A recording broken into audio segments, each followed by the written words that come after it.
everyone, welcome back to my channel for a brand new mystery with Mollie. If you are new around here, if you've never seen my face on your screen before, then hi, my name is Mollie and I post true crime videos like this every single week. So if you think that that is something that you might want to stick around for, then please do subscribe and don't forget to switch on the little notification bell so that YouTube will let you know whenever I post a new video. This week we are going to be talking about a solved case from the land down under. We're going to Australia when a young successful businessman was brutally murdered one night in 2013. It was initially theorized that an ex-love interest of the deceased may have been responsible for carrying out this heinous crime. However, in tracing the victim's last movements through CCTV, the police quickly established that that wasn't in fact the case, as they spotted an individual, a stranger, following him home on the night of his death. This stranger had been secretly watching and stalking the young businessman, almost like a predator hunting its prey. And when the opportunity presented itself, he launched a savage and vicious attack, an attack that he had been wanting to carry out for a long time, as he had been having fantasies about murdering someone for months and months before he finally decided to turn those fantasies into a reality. Join me as we delve into the chilling case of Morgan Huxley. But just quickly before we get into the case, I would like to say a big thank you to Babbel for very kindly sponsoring this section of the video. Babbel is a language learning app, one of the top language learning apps in the world actually, as they are scientifically proven to help you start speaking a new language in just 3 weeks. 3 weeks. And there are so many different languages that you can learn on Babbel. You can learn French, Spanish, German, Portuguese, Russian, Polish, Norwegian, honestly the list goes on and on. But the language that I'm currently learning on Babbel is Italian. Now, I've never been to Italy before, but it is on my bucket list to go there, mainly because my favourite cuisine is Italian, I'm not gonna lie. And I'm determined that by the time I go, I will be able to order my food in Italian, and it will all be thanks to Babbel. In fact, I've recently learned that posso avere il conto means can I have the check? I think the accent could probably do with some work, but I'm picking up those phrases. Babbel focuses on teaching you real-world, practical conversations about travel, relationships, business, and more. And what I really like about Babbel is the fact that there are so many different ways that you can learn on there. They have so many different approaches to teaching. So for example, you can use flashcards, they have writing tasks and speaking tasks, they even have games and podcasts and offer live classes, so you can easily find the learning method on there that works for you. Ragazzo. Ragazzo. Voi siete spagnoli? Voi siete spagnoli. 10 out of 10. Can you see that?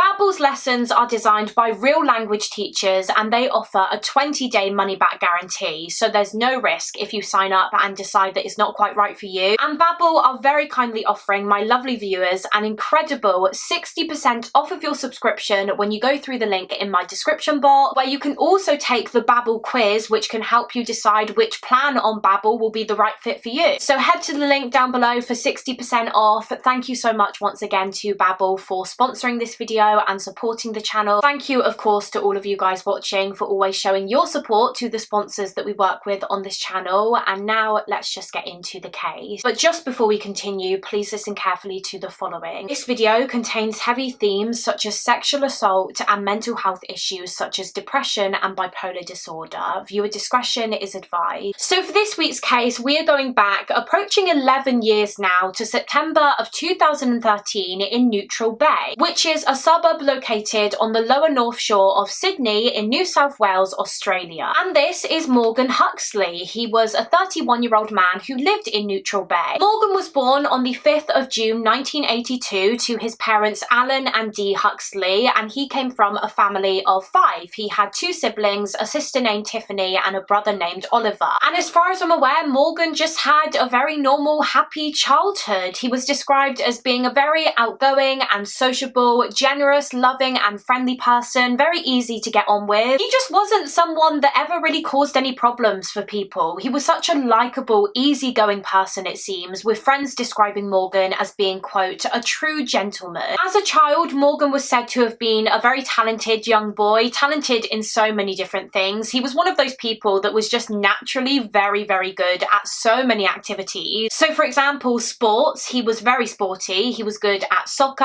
and BMXing. He was also said to have loved animals. At one point, he actually adopted a lion in Africa. And Morgan was also someone who loved all things to do with ships and boats. So much so that when he was older, he decided that he wanted to have a career that involved that kind of thing somehow. And so after graduating high school, he went on to study ocean engineering, and he ultimately ended up becoming a marine engineer. In fact, he even started his own company called Huxley Marine, in which he would build jetties and boat sheds. And by all accounts, his company was doing really, really well by the time this case took place. Morgan had done really well for himself. By 31 years old, Morgan Huxley was a successful, hard-working businessman and just in general a good, very decent, kind-hearted human being with so much future ahead of him, so many dreams and goals that he wanted to achieve. But in September of 2013, life for Morgan Huxley came to a very, very sudden and brutal end when, unbeknownst to him, a predator followed him home one night. The date was the 7th of September 2013, and that evening Morgan had been attending an engagement party. One of his best friends, Chris, had recently gotten engaged, and he and his fiancée had invited Morgan and some other friends to attend this party to celebrate. The engagement party was held in Lane Cove, which is a suburb not far from Neutral Bay. It's less than a 10-minute drive away. So Morgan was at this party having some drinks, having a good time. According to sources, Morgan's friend Chris even gave a toast during the celebrations in which he thanked Morgan for teaching him to, quote, slow down and love the world. And then when the party ended, Chris and his fiancée shared a taxi with Morgan, which took him back to his address. Now, Morgan lived in an apartment within an apartment unit on Watson Street in Neutral Bay. However, once they arrived back at his apartment that night, Morgan decided that he didn't want to go inside yet. He didn't want to go home. He was having a good night and he wanted to stay out. And so he asked Chris and his partner if they wanted to head to his local pub, the Oaks Hotel in Neutral Bay, and have a few more drinks. But they said no, thank you. They'd had enough and they were just going to head back home. And so Morgan decided to just go on his own, go for a drink on his own. He headed to the Oaks Hotel, which was only about 150 meters away from his apartment, so within walking distance. He arrived at the Oaks Hotel at around 1 a.m, so in the early hours of the morning on the 8th of September 2013. He ordered a beer, sat on a table and just drank it on his own. And then he left shortly before 1:30 a.m. to head back home, as he knew that the hotel closed at 1:30. He was captured on CCTV leaving the hotel. You'll probably notice that he was actually barefoot because I think he was fairly drunk by this point. Not so intoxicated that, you know, he couldn't walk or anything, but he had had a fair bit to drink and he lost his shoes. So yeah, when he left the hotel, he started the walk back to his apartment and he was barefoot just walking along the street. But despite the fact that he was intoxicated, Morgan got home fine. He went into his apartment and seemed to go straight to bed. Now, Morgan didn't actually live alone in his apartment. He did have a flatmate named Jean, and Jean would later recount how at around 1:30 that morning, so around the same time as Morgan would have returned home, she heard what sounded like someone knocking on a door in the apartment. But because she obviously shared the apartment, she said that she didn't really think much of it at the time, and so she just went back to bed. According to one article, she actually put on some music to drown out whatever the noise was so that she could drift off to sleep. However, about an hour later, at around 2:30 a.m, Jean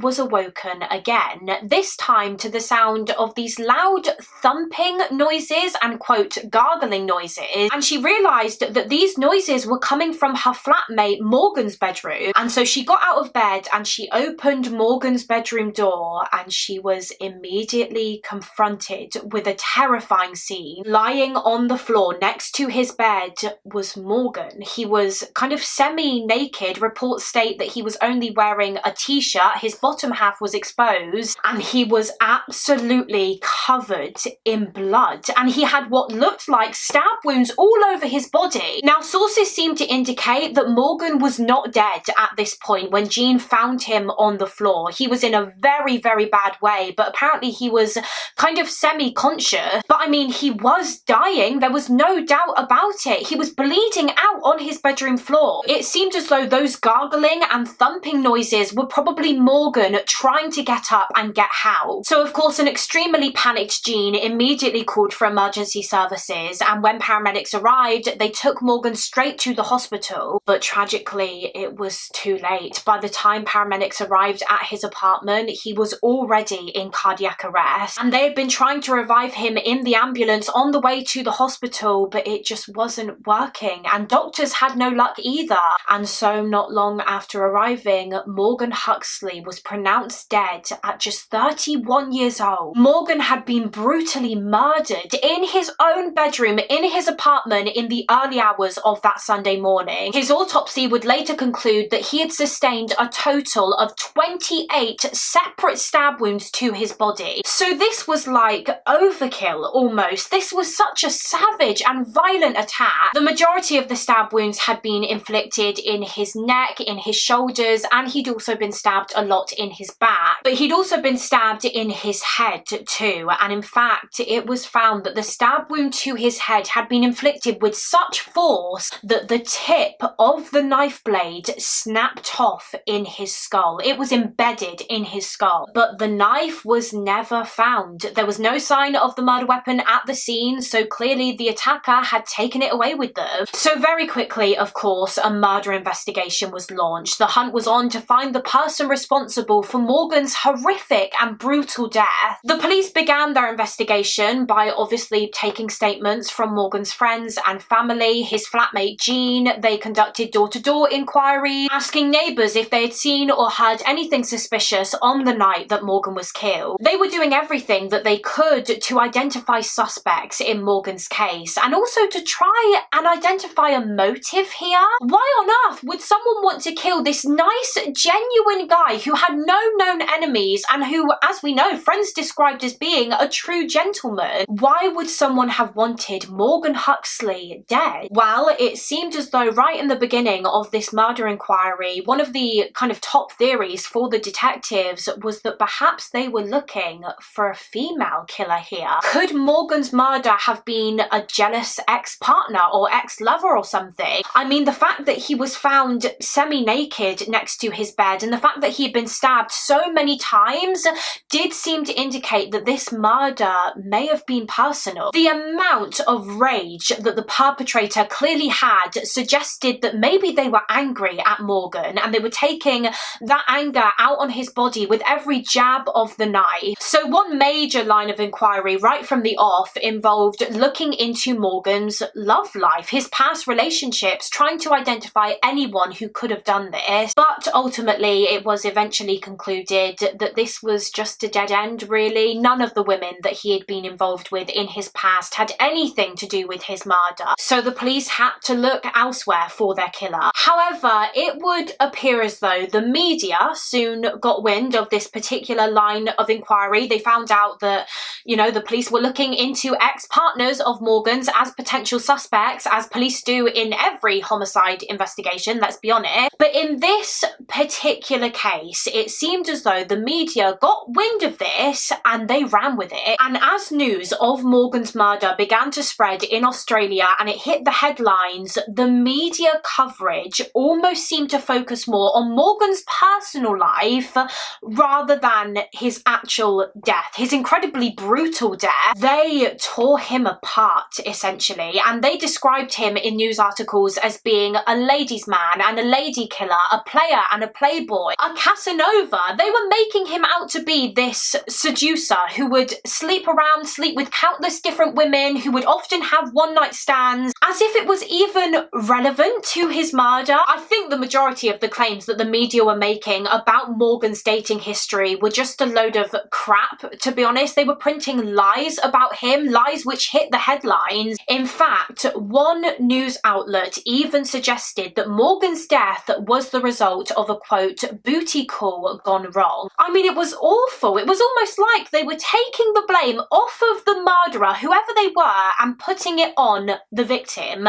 The media were victim blaming Morgan, almost villainizing him, because if he wasn't such a player, then maybe this wouldn't have happened to him. Honestly, it's just vile, and I cannot imagine how heartbreaking this must have been for Morgan's family. They were already trying to cope and deal with the sudden and shocking loss of Morgan, which must have been overwhelming in itself, that pain. So to then have to see and read these horrible lies that the media were releasing about him in the aftermath of his death on top of that, it must have devastated them, understandably. Morgan was the victim of such an evil act of violence, and the media portrayal of him almost made out like he was someone who didn't deserve any sympathy. It's sick. But anyway, as I said, the police soon ruled that that wasn't what happened here anyway. Morgan hadn't been attacked and killed by an ex. In fact, the police couldn't identify anyone in his life who would have wanted to do this to him. So does that mean that he was murdered by just a random stranger that night? As part of their inquiries, of course, one of the main things that the police did was check out all of the CCTV cameras that were along Morgan's short route home that evening. From the Oaks Hotel, where he had that final drink, to his apartment on Watson Street, where he was obviously killed. The police were eager to trace his last steps and really kind of closely examine this footage of him to see if they could identify anything in it that could give them a clue as to who the murderer might have been. And as it would turn out,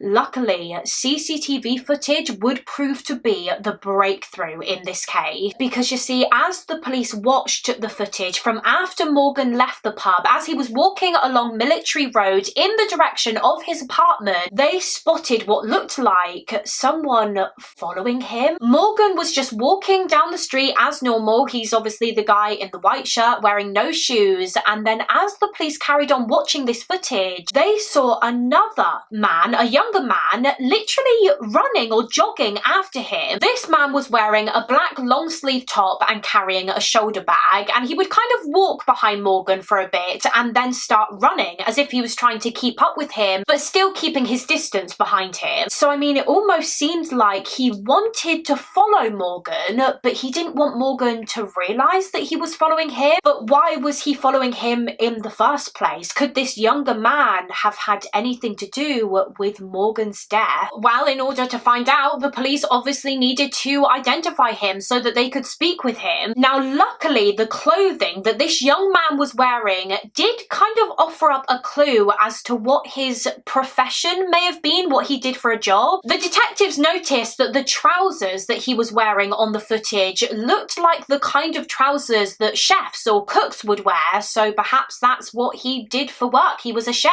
And so with this information in mind, what the detectives decided to do was, I think, go to all of the local cafes and restaurants and show the staff in there an image of this young man from the CCTV, just on the off chance that maybe someone would recognize him. And thankfully, that is exactly what happened. The police went into one establishment, which wasn't technically a restaurant, I don't think. It was a cooking school. It was called the Sydney Cooking School. And when they spoke to the workers there and showed them the CCTV footage, they actually said, oh yeah, that guy works here. He works for the Sydney Cooking School. And they told the police his name. They said that the man seen on the footage following Morgan Huxley on the night of his murder was Daniel Huxley, and he was just 20 years old at the time that this case occurred. So the police quickly got in touch with this Daniel Huxley. They went to his address to speak with him, and they asked him to come down to the police station for an interview that same day. This was on the 24th of September 2013, by the way, so just over 2 weeks after Morgan was killed. And he agreed. He happily came down to the police station and the interview began.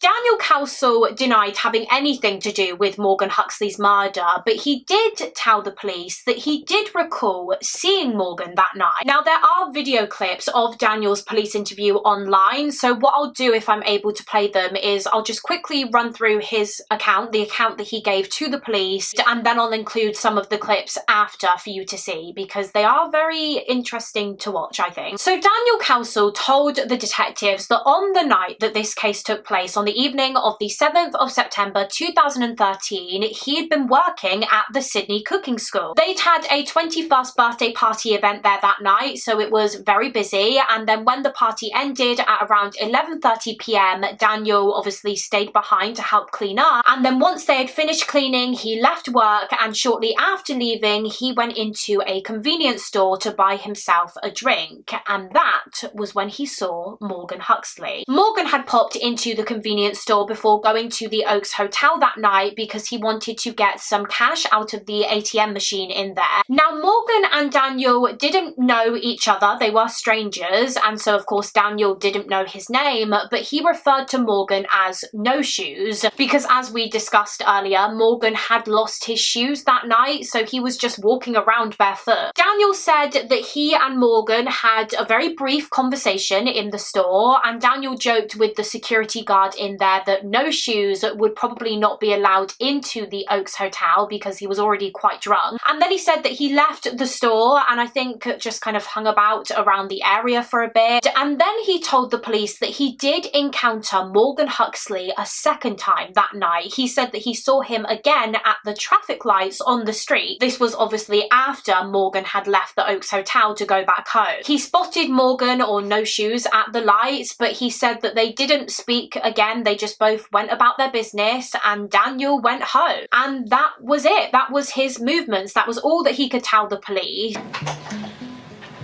Time, according to me, is 6:41 p.m. on Tuesday, the 24th day of September 2013. For the purpose of this interview, can you just state your full name, date of birth, please? Daniel Jack Kelsall. I walked into the convenience store where the person who I thought is sure this guy was trying to get money out of the machine. Very funny. I then had a small conversation. This guy, Morgan? Yes, Morgan, yes. Morgan asked me if I wanted to use the money, the ATM. He asked you, sorry? He asked me. I replied no and then left. Called him No Shoes.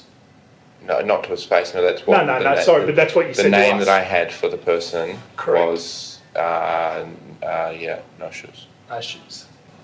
Have you ever seen him before? No. Never? Not to my knowledge.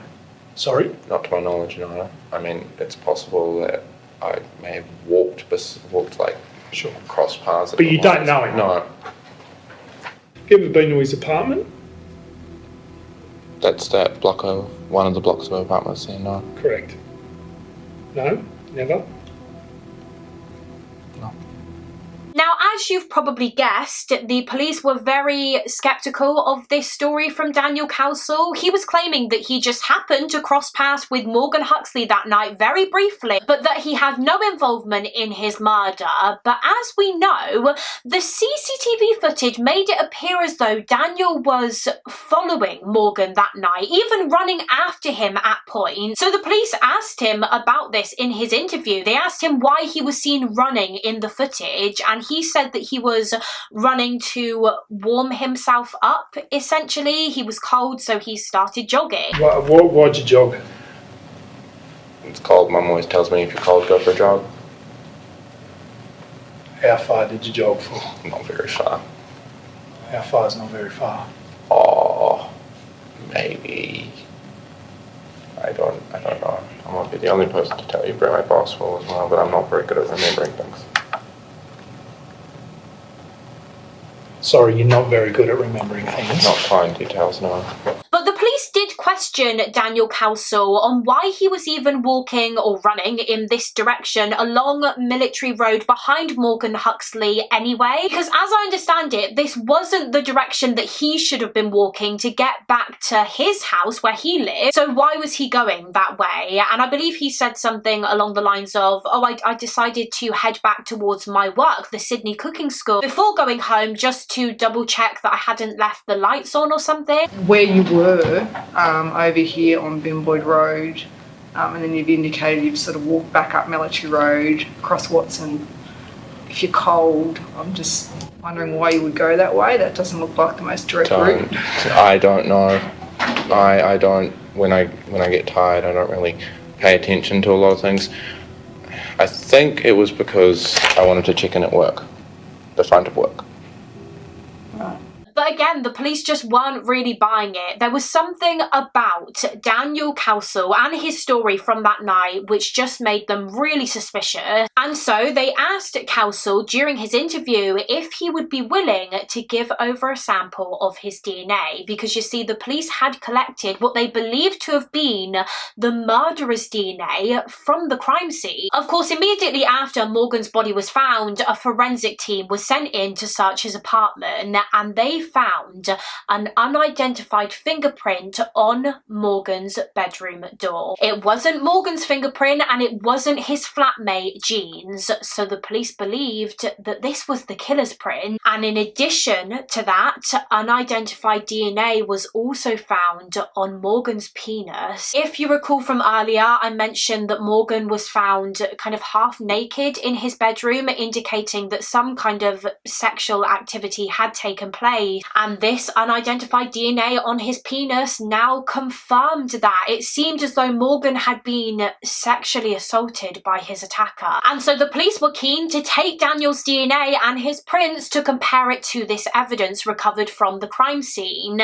However, he refused to give his DNA, which naturally made the police even more suspicious. I mean, of course, he has the right to refuse to give his DNA, but in the police's eyes, it was just like, well, if you're innocent, if you've got nothing to hide, why won't you give your DNA so that we can rule you out of our investigation? But despite how suspicious they were of Daniel Cowsall, the police were forced to just let him go after this interview. Because he refused to give his samples, they didn't have any solid evidence directly linking him to Morgan's murder. And so they had to just allow him to leave and carry on with their investigation, carry on looking for evidence against him. However, to the detectives' surprise, literally just a couple of days after Daniel Cowsall's first interview, he got in touch with the police himself and asked if he could meet with them again, because he admitted that he hadn't been completely truthful with them in his initial statement, and he wanted to be truthful now. And so, of course, the detectives agreed to meet with him, and they went and met Daniel Cowsall in a shopping centre, apparently. I don't know why they didn't speak with him again at the police station. I can only assume that perhaps Daniel refused to go to the police station because he knew that he would be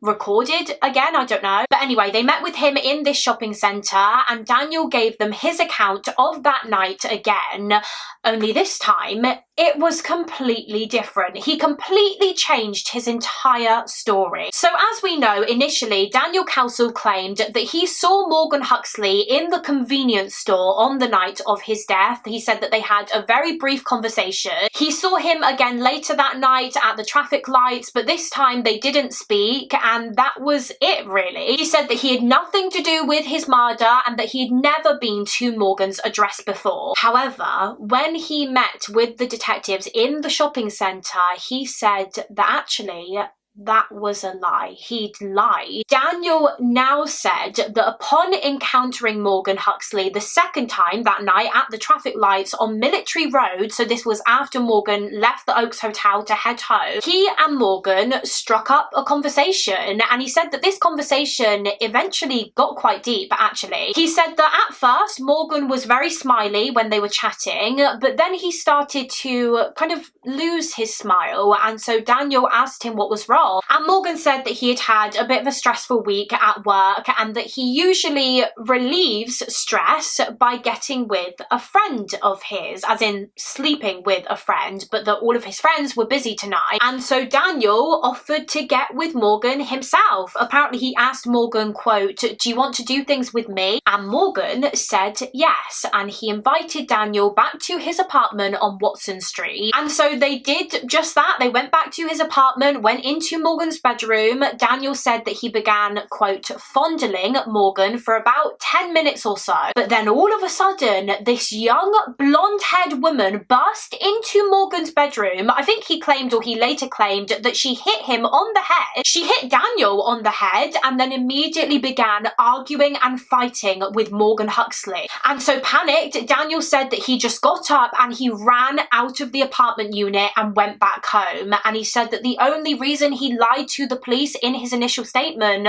was because, again, he panicked. When he found out that Morgan had been murdered, he was anxious because he'd been to his apartment, they'd had sexual contact, and he was worried about how it would look. He was worried that the police might think he was involved in Morgan's murder if he told them the truth. So that was his new version of events from that night. Daniel said that he'd gone back to Morgan's apartment so that they could engage in consensual sexual activity, but that during this, a woman burst in. She was clearly very angry at Morgan for some reason, and so he immediately got up and left, and that was all he knew. He was basically alluding that this woman, this blonde-haired woman, whoever she was responsible for killing Morgan, because it wasn't him. But again, I sound like a broken record at this point, but again, the police were not buying it. They were not buying this new story about Daniel and Morgan engaging in consensual sex because, well, firstly, Morgan Huxley was a heterosexual man. He'd only ever been with and dated women, and whilst of course sexuality is fluid and anyone can choose to experiment sexually at any time in their lives, the police just didn't believe that that was the case here. Morgan had never expressed any kind of sexual feelings or attraction towards men to anyone in his life. He was a straight man, so the police did not believe for 1 minute that Morgan would have invited Daniel Cowsill back to his flat for sex. So what the police theorised Daniel Cowsill was really doing here by giving this new account was covering his tracks. Obviously, the police had told him in his first interview that they had found DNA belonging to the killer in Morgan's apartment and on his body. And in his initial statement, Daniel claimed that he had never been to Morgan's apartment. So upon learning that the killer's DNA was recovered from the crime scene, he knew that he needed to change his story so that if his DNA was found, he'd explained it away by saying, oh yeah, well, I did go back to his apartment for consensual sex, but I didn't kill him. It was very clear that Daniel Cowsill was trying to trick the detectives, and so after giving this ludicrous second account, the police actually decided to just go ahead and arrest him for Morgan's murder. Although he was eventually released, I think, whilst the police continued looking for evidence against him, because by this point he was definitely their #1 suspect for sure. And I believe it was after his arrest when his DNA samples were finally taken. He was legally required to give his samples now. The police also obtained a search warrant for both his home and his place of work, the Sydney Cooking School. And guess what they found out when they searched the cooking school? One of the knives was missing.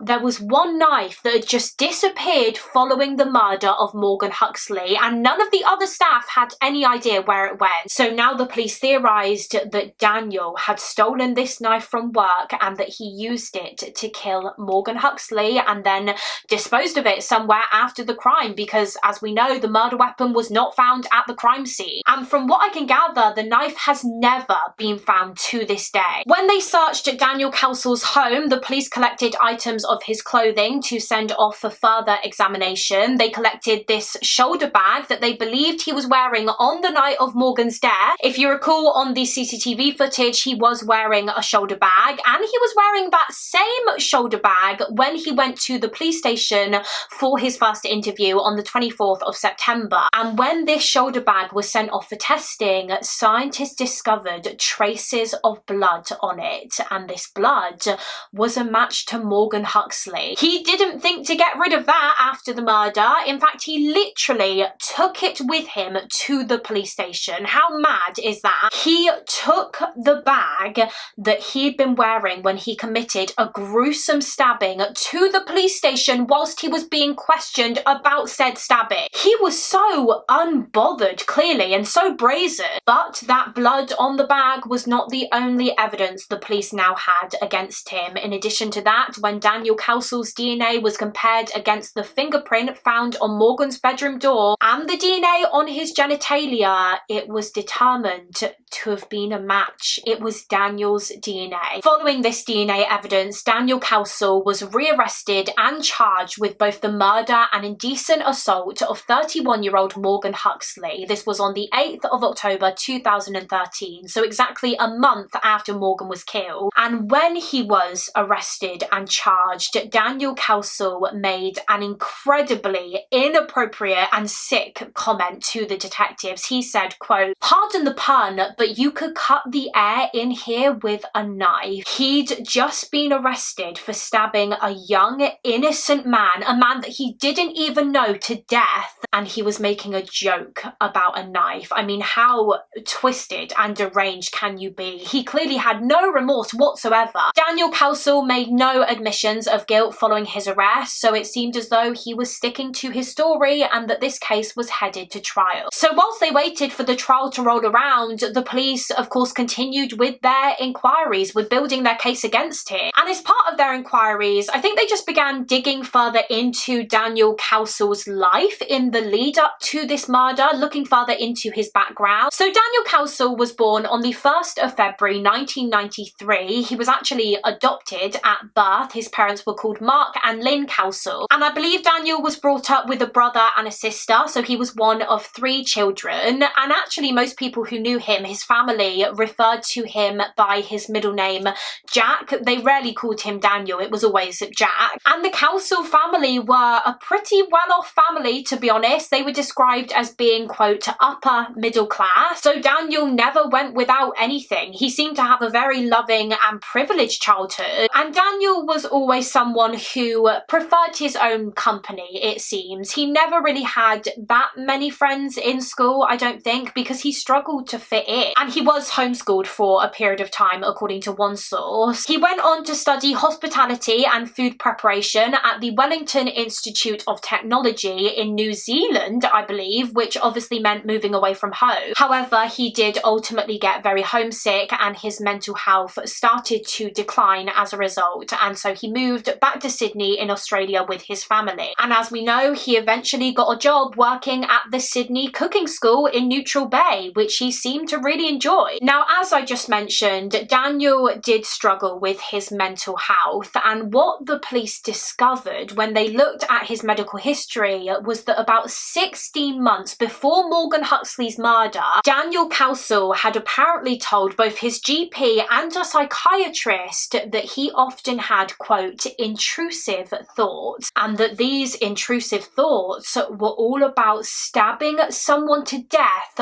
whilst he was on his way home from work one evening. And as we know, that is exactly what happened to Morgan. But despite this, despite literally confessing that he wanted to kill someone, it doesn't appear as though medical professionals really took any action, to be honest. Daniel Cowsall's parents have since criticised psychiatrists for not giving their son the help that he very clearly needed. His father, Mark Cowsall, said, quote, "If he'd got that help before, it might never have happened. For a person to have stuck his hand up so many times to say, 'I need help,' and to end up where we all are is appalling." So I mean, clearly Daniel's own parents weren't even believing him either when he said that he was innocent. Even they seemed to know that he was capable of committing this crime. There was nothing in Daniel's medical history which suggested that he had ever experienced any kind of psychosis before or a psychotic episode, but he had been diagnosed with a couple of different disorders by, I think, a few different medical professionals in his life. He'd been diagnosed with depression,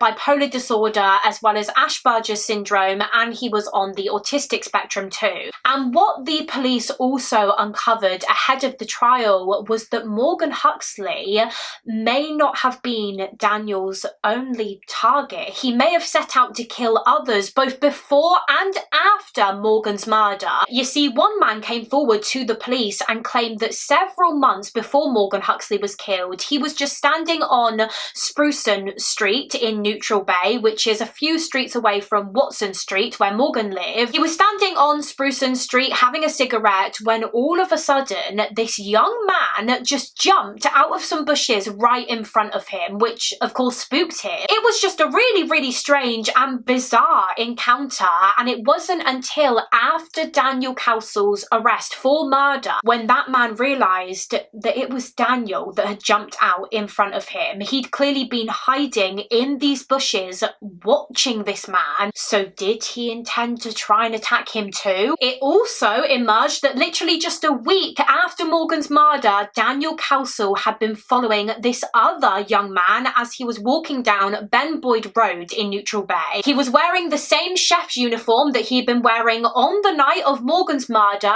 and he stalked this young man practically all the way to his home. And this man did notice and he confronted Daniel, and it was then when Daniel just ran off. So again, did he intend to kill him too? Did he get such a thrill out of murdering Morgan that he decided to carry out another murder? Now, before his trial, Daniel Cowsall was assessed by forensic psychologist Dr. Susan Pullman, I think partly to establish whether he was actually fit to stand trial. And she concluded that Daniel Cowsall was actually a highly intelligent young man. He was very smart, very well spoken, very articulate. He told Dr. Pullman about all of the disorders that he had been diagnosed with, such as Asperger's and autism, and he would describe to her the kind of compulsive behaviours that he would have to do as a result of his autism. So for example, he told Dr. Pullman that whenever he took his glasses off, he would always have to do this thing where he would tap the side of them a certain number of times each time he took them off. However, throughout the course of this assessment,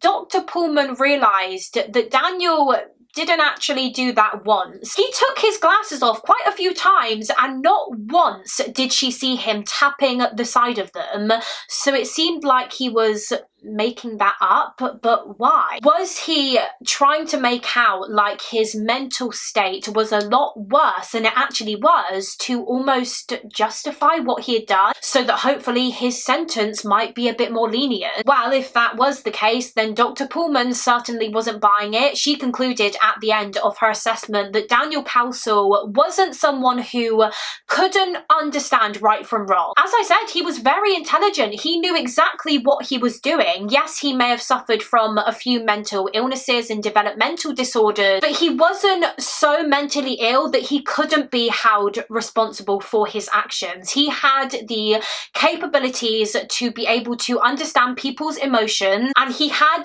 the frame of mind to be able to be held accountable for the choices that he made, if that makes sense. And so it was decided that he was fit to stand trial, and his trial for Morgan's murder began in March of 2015, about a year and a half after the crime. Of course, Daniel pleaded not guilty, and he took the stand during the trial and gave the same account that he gave in his second meeting with detectives, that Morgan invited him back to his apartment that night to engage in consensual sexual activity together, and it was during this when a blonde-haired woman burst in, started fighting with Morgan, and so he left, and so this blonde-haired woman must have been the killer. Although what's interesting is that even Daniel's own defence team did not stick to his story. His defence barrister, Christopher Watson, argued during the trial that his client was probably suffering from some kind of psychotic illness at the time of the murder, and that he may have followed Morgan Huxley home that night with the intention of sexually assaulting him but not killing him. But when Morgan began to fight Daniel off and rebuff his advances, that was when Daniel just flew into a rage, I guess, and began stabbing him. He couldn't help himself. So even Daniel Cowsall's own defence team didn't feel like they could present his account to the jury during the trial with the evidence stacked against him. So they were essentially trying to claim that his mental health meant that he couldn't be held responsible for this crime. But as we've discussed, the forensic psychologist for the prosecution, Dr. Susan Pullman, argued otherwise. The prosecution believed that Daniel Cowsall knew exactly what he was doing that night, that he planned this crime crime, that he planned to kill someone, and he killed Morgan Huxley for literally no reason. He was just an easy target for him because he was intoxicated that evening. I mean, we know from the CCTV footage that this crime was planned and premeditated because Daniel Kelsall followed Morgan all the way home. And not only did he follow him home, but other CCTV footage from the area that night proved that Daniel had been watching Morgan before he left the Oaks Hotel.